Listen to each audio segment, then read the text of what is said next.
자, 조승현의 과학 토픽 이어갑니다. 과학 스토리텔러 웹진 인저리 타임의 조승현 대표 모셨습니다. 대표님 어서 오세요. 예, 안녕하세요. 네, 오늘은 어떤 주제, 어떤 이야기 나눠볼까요? 예, 오늘 완연한 이제 가을 날씨인데요. 네. 생각해 보면 2, 3일 전만 해도 30도가 넘는 이제 한여름 날씨였잖아요. 네, 엄청 더웠죠. 올해 여름은 무더위, 유난히 음. 무더웠고 또 그 기간도 길었던 것 같습니다. 추석까지도 무더웠으니까요. 그래서 오늘은 기후 변화 이야기를 해보려고 합니다. 네, 이 초가을을 통째로 도둑 맞은 느낌인데 무더위 속에서 정말 힘든 한 달을 보냈습니다. 그래서 오늘 주제가 딱 시적절하게 느껴지는데 어디서부터 이야기를 시작할까요? 예, 두 건인데요. 하나는 지난 4억 8,500만 년 4억 8,500만 년. 만 동안 네네. 지구의 기온을 재구성한 연구가 있습니다. 지금으로부터 과거 4억 8,500만 년. 네. 다른 하나는 지구의 미래 기상 예측 연구입니다. 아, 과거와 미래군요. 예. 그 미래 기상 예측 연구 주제를 미리 요약을 해드리면 네. 이대로 가면 20년 내에 지구의 전 인구의 75%가 네. 극심한 기후 변화에 직면한다. 일종의 경고입니다. 네, 4억 8,500만 년 대 향후 20년 대비가 극명한데요. 자, 먼저 지난 5억 년 세월의 지구 기온부터 정리해 보죠. 먼저 누가 어떻게 이 천문학적인 길이의 타임라인을 분석했습니까? 예, 미국 그 애리조나 대학이라고 거기 연구팀하고 미국 스미소니언 자연사 박물관이 있거든요. 네. 여기에 에밀리 저드 박사, 에밀리 저드 박사가 이제 주도를 하고 애리조나 대학의 연구팀이 이제 좀 합세를 한 그런 연구인데 최근에 그 과학 저널 사이언스의 연구 논문이 발표가 됐습니다. 예. 그러니까 이제 고생대, 중생대, 신생대가 있잖아요. 네네. 지질시대 구분이라고 하죠. 그 4억 8,500만 년이 고생대의 캄브리아기 다음에 오르도비스기라고 있습니다. 뭐 이제 일단 명칭인데요. 이게 그 이후 그러니까 오르도비스기부터 지금까지 네. 그 기간이 이제 4억 8,500만 년이거든요. 이 기간 동안에 지구 기온의 역사를 재구성한 겁니다. 그 기온의 역사, 지구 기온의 역사를 쓴 거죠. 근데 어떻게 썼느냐? 이제 기후에 관한 여러 데이터가 있습니다. 네. 네, 데이터 식물에도 있고 화석에도 있고 많이 있죠. 그런 데이터를 지금까지 이제 모아진 모든 데이터를 활용하고 이 데이터를 기후 모델 이제 그 시뮬레이션을 해가지고 산출한 건데 그게 지구 평균 표면 온도를 재구성했다. 그걸 이제 그 결과가 PHANDDA 이렇게 PANDA라고 이제 합니다. 명칭이 그 지구 평균 표면 온도는 GMST라 하고요. 네. 그러니까 하여간 4억 8,500년 동안 지구의 기온의 역사를 썼다. 그래서 테이블로 그래프로 그려봤다. 이런 얘기입니다. 그러니까 4억 8,500만 년이죠. 예. 네. 이 정도 시간이면 상상할 수 있는 모든 일이 다 일어났을 법한데 지구 기온의 역사, 구체적인 연구 결과로 함께 좀 살펴보죠. 먼저 5억 년 가까운 시간의 평균 기온 어땠습니까? 그 아까 말씀드린 그 4억 8,500만 년 이게 캄브리아기 바로 다음이 이제 오르도비스기인데 이때 캄브리아기 때 네. 어떤 생물 탄생의 빅뱅이 일어났다 이런 말을 해요. 그래서 생물들이 아주 많이 생겨난 겁니다. 그러니까 이 이후 직후는 생물의 영향도 있겠죠. 네. 왜냐하면 생물이 호흡도 하고 활동하면 그게 이제 기후들이 이산화탄소를 소비하는 것도 있고 어떤 거는 내는 것도 있고 그래서 어떤 기후에 생물들이 영향을 많이 미치잖아요. 그러니까 4억 8,500년은 그 이전에는 이제 생물이 거의 없었기 때문에 이때는 좀 변화가 있을 거잖아요. 이제 그래서 아마 요 기간을 선택한 것 같고요. 네. 이 기간 동안에 지구의 평균 기온이 11도에서 36도로 나타났습니다. 평균 기온이. 어떻습니까? 11도에서 36도고. 11도 30 비슷한데요, 조금. 그렇게 보이죠. 네. 자, 마지막 빙하기가 11만 5천 년 전에서 10만 년 지속되다가 네. 거의 1만 1,700년에 이제 종료가 됐습니다. 그래서 이 빙하기 10만 년 동안의 평균 기온은 11도였어요. 네. 그러니까 빙하기라고 해서 지구 전체가 얼어붙는다는 건 아니라는 거예요. 예. 그래도 그때도 비교적 따뜻한 곳도 있었고. 그렇겠네. 근데 평균 평균이 기온이 11도니까. 예. 그다음에 이제 과거 9,300만 년에서 8,900만 년 이게 이제 한 400만 년 동안은 최대값이 36도가 나왔어요. 더웠네. 평균 기온이. 네. 예. 생각보다 편차가 큰데 지구 기온이 제가 기대했던 것만큼은 안정적인 느낌은 아니거든요. 지구 전체 평균 기온이니까 지역에 따라서도 또 차이가 분명히 있을 것 같아요. 그렇죠. 지금도 이제 열대 지방이 더 기온이 높듯이 그때도 열대 지역 기온은 22도에서 42도. 열대 지역에서. 네. 전체로는 11도에서 36도인데 열대 지역 온도는 이 기간 동안에 22도에서 42도 폭을 보였고요. 네. 우리 인류가 아프리카 지역에서 탄생했다고 하잖아요. 이제 고대 생명체들이 이제 이 열대 지역을 볼 적에 극심한 더위에 견디도록 진화했을 것임을 시사한다. 이렇게 연구팀은 이제 밝혔고요. 네.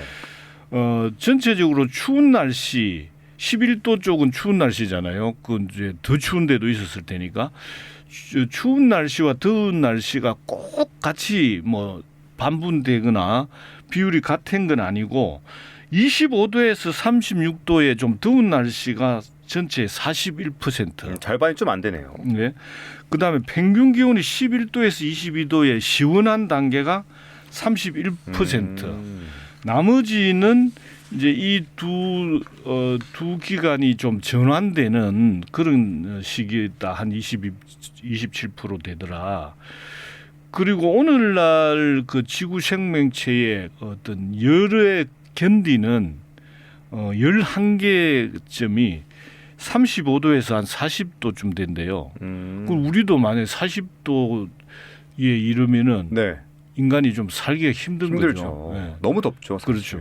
그런데 당시에는 따뜻한 달에는 45도 이상 더워지는 곳도 많이 있었다. 그랬구나. 그래서 특히 열대 지방은 우리가 이전에 연구해서 가정했던 추론했던 것보다 이번 조사에서 훨씬 더 더운 걸로 나타났다. 그런데 이렇게 따지면 작금의 이상기후 온난화 현상도 특별할 게 없다. 이렇게 이해가 되는데 수억 년 역사에 비춰볼 때 지금 지구의 상태는 어떻습니까? 그러니까 아까 그 어느 기간은 뭐 좀 높았고 어느 기간 낮았고 이랬잖아요. 맞아요. 지금은 그 사이클에 보면은 시원한 기후대에 속하는 겁니다. 지금이. 예.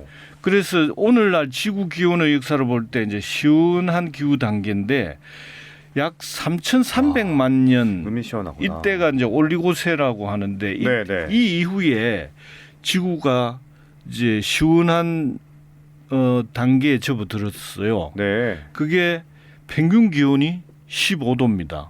평균 기온이 15도. 그때 이후에 지금까지 네네. 평균을 보면은 우리는 지금 뭐 얼마 전에 35도 막 이렇게 막 정말 무덥다 이랬잖아요. 네.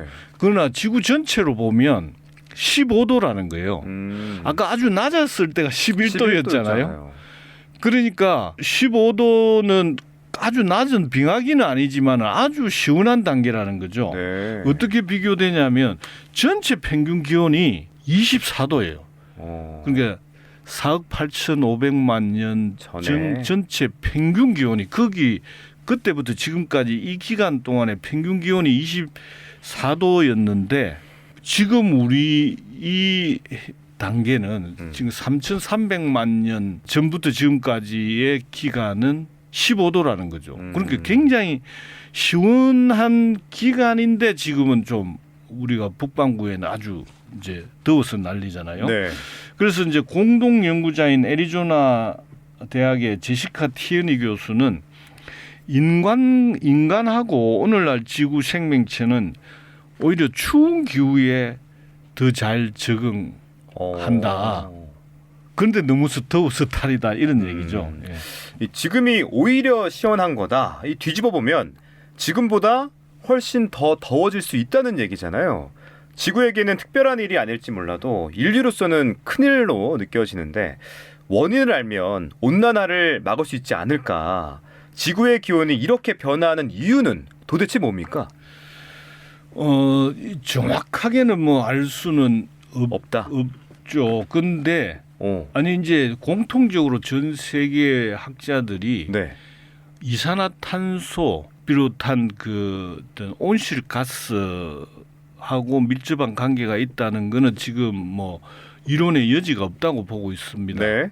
그런데 이번 연구에서도 지구 표면 평균 표면 온도하고 대기 중 이산화탄소 농도 사이에 네. 아주 강한 연관성이 확인됐다고 합니다. 연관성이 있구나. 네. 그러면. 그러니까 이산화탄소 농도가 2배 높아졌을 때 기온은 최대 8도가 상승한 것으로 나타났어요. 그래서 이산화탄소가 기온을 결정하는 아주 지배적인 요인으로 작용했다. 이걸 이제 보여주고 우리 지금까지 많은 학자들이 연구한 결과와 마찬가지로 기후 변화의 주범은 역시 이산화탄소라는 게 재확인됐다고 합니다. 네. 이 거대한 기온 변화의 사이클에서 시원한 시기를 안전하게 잘 보내왔는데 인간이 내뿜은 온실가스가 이걸 인위적으로 바꿔놓고 있다는 얘기. 이런 흐름 속에서 한여름 날씨에 추석을 지내는 초유의 일까지 벌어졌는데 자, 앞으로가 더 걱정이 됩니다, 대표님. 두 번째 주제로 넘어가 보죠. 지구 기후의 미래 예측. 이건 어떤 연구입니까? 예, 노르웨이에 국제기후연구센터라고 시세로라고가 있는데 여기에 이제 기후학자 칼리 일스와 이제 동료 연구자들이 네. 이제 기후 모델링을 해봤죠. 미래. 예, 해봤더니 이것도 이제 네이처 지오사이언스라고 아주 근위 있는 학술지에 게재가 된 거거든요. 최근에 된 겁니다. 이대로 가면 전 세계 인구 4명 중 3명이 뭐 75%에 해당하죠. 네. 극심한 기후 변화에 직면할 것이다. 와. 이제 이런 내용입니다. 4명 중 3명이 극심한 기후 변화에 직면한다고 하니까 섬찟한데 극심한 기후 변화 어떤 일이 벌어진다는 겁니까? 예. 그러니까 기후 변화는 이제 늘상 있어 왔고 네. 우리 주식이 뭐 변동하듯이 이렇게 그 그래프를 그리면 뭐 주식 일정 기간 동안에 주식의 등락 뭐 이렇게 있잖아요. 이 날씨도 기온 변화도 비슷합니다. 그러나 그 전체를 보면은 사이클이 이제 있죠. 맞아요. 그 사이클이 좀 스무스하고 또 그 같은 사이클 안에 등락이 적은 게 그런 거는 극심한 게 아니고 그냥 보통의 기온 변화인 거죠. 이 변화한다는 거는 너무 당연한 건데 네. 극심하다는 거는 그렇지. 그 전체 사이클 중에 지나치게 이게 등락폭이 심한 부분들이 많다는 거죠. 네. 그러니까 이제 기후 뭐 우리 사계절을 보면은 뭐 폭우가 올 때도 있고 또 좀 약간 가물 때도 있고 한데 이게 심해서 가뭄이 정말 이제 아주 장기간 아주 가물거나 비가 오는데 장마인데 뭐 비가 그냥 하늘에서 진짜 양동이로 물을 퍼붓듯이 오는 폭우. 맞아요. 최근에도 있었잖아요. 그래서 부산에서. 홍수를 발생시킨다든지 네. 이런 그래서 어떤 인명 피해까지 초래하는 이런 이제 그리고 뭐 폭풍 어떤 일상적인 범위를 좀 넘어선 넘어선 거죠. 어떤 네. 기후를 말하는데 그게 이제 모두 기온 상승하고 관계가 있어요. 기온이 상승하면은 산불도 많이 이제 초래하고요. 그 다음에 가뭄, 홍수 이런 것들이 다 기온 상승과 관련이 있습니다. 그리고 농작물 가뭄이 많이 들면 당연히 농작물이 수확이 이제 안 되겠죠. 수확이 안 되잖아요. 네. 그러면 이제 뭐 이 기근으로 이제 이어지고 또 사람들이 이게 많이 먹지를 못하면은 또 전염병, 질병도 많이 창궐하게 되거든요. 네. 그래서 이런 그 어떤 이제 악순환 어떤 안 좋은 사이클들이 퍼지고 우리 인간들의 어떤 뭐 생명도 많이 앗아가는 이런 일이 이제 벌어지는 거죠. 그런 것들을 이제 폭염, 폭설, 뭐 홍수 이런 가뭄 이런 것들이 좀 심한 정도를 좀 극심한 기후 변화라고 합니다. 정확한 뭐 정의가 있는 건 아니고요. 그래서 이들이 연구를 해보니까 그 모델링에 따르면은 우리가 지금까지 예측한 것보다 훨씬 더 빠르게 네. 극단적인 날씨 변화가 예상된다. 그리고 올해 이제 그 유럽에는 그 기후 서비스 매체가 있는데 기관이 있는데 그게 코페르니쿠스라고 좀 유명하죠.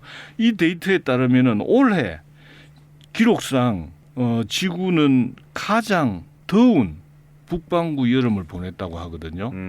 남반구도 겨울인데도 비교적 따뜻한 겨울을 보내고요. 그리고 이전에 최고의 기록이 바로 지난해였어요. 그러니까 올해는 지난해에 이어서 기록을 갱신한 거죠. 와. 이런 식으로 점차 더 심해진다는 셈이죠. 네. 정말 큰일인데 이걸 막을 방법이 없는지 앞으로 어쩌면 어떻게 해야 될까요? 그런데 이제 우리 사람은 미국의 우드웰 기후 연구 센터라고 있는데 여기에 이제 기후과학자 제니프 프랜시스라는 이제 학자가 이런 말을 했어요. 비유인데 폭탄이 쿵쾅거리고 총성이 난무하는 전쟁 지역에 사는 사람들처럼 사람들은 경보음과 공습 사이렌이 도처에 울리는데도 귀를 막고 있다. 귀를 막고 있다. 예. 자, 이 전쟁터에 뭐 오랜 전쟁 사람들은 뭐 총소리 나고 공습 뭐 경보 사이렌 나고 하더라도 화들짝 놀라지 않겠죠. 좀 그런가 보다. 좀 뭐 이렇게 루틴하게 뭐 이런 공습 나오면은 뭐 피하고 좀 이렇게 일상 생활화 됐잖아요.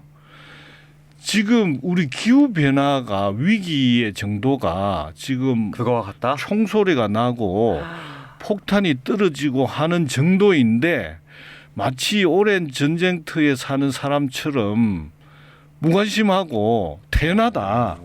이걸 이제 풍자한 얘기죠.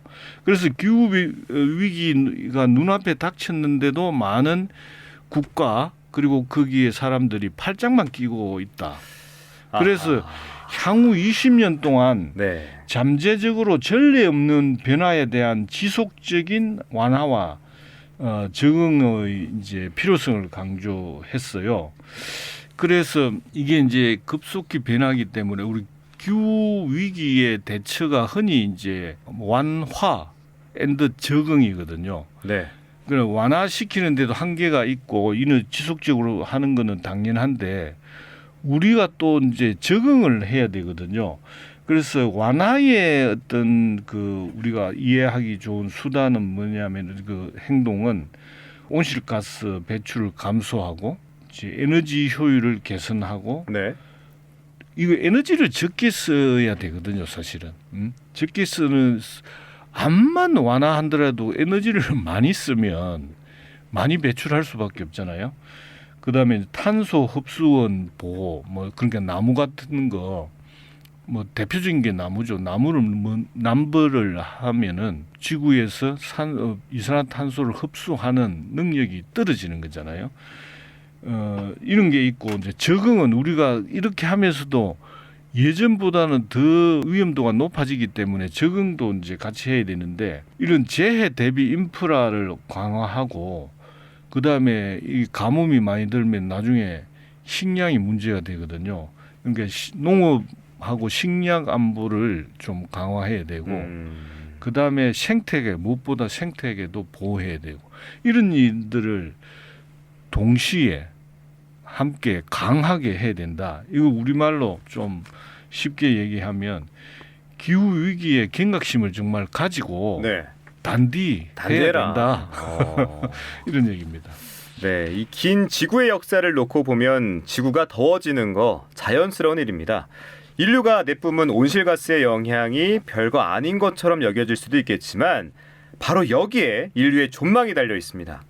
무더위 속에서 추석 연휴를 보내면서 다들 절감하셨을 것 같은데 많이 힘들었지만 오히려 기후위기 대응, 에너지 전환에 대한 국민적 공감대를 이룰 수 있는 좋은 기회가 될 것 같습니다. 이제 시원해진다고 깡그리 잊어버리지 말고 무더웠던 추석의 기억을 오래 간직했으면 합니다. 자, 오늘은 여기서 마무리하겠습니다. 지금까지 과학토픽, 과학스토리텔러 조송현 대표와 함께했습니다. 대표님 오늘 말씀 고맙습니다. 예, 감사합니다.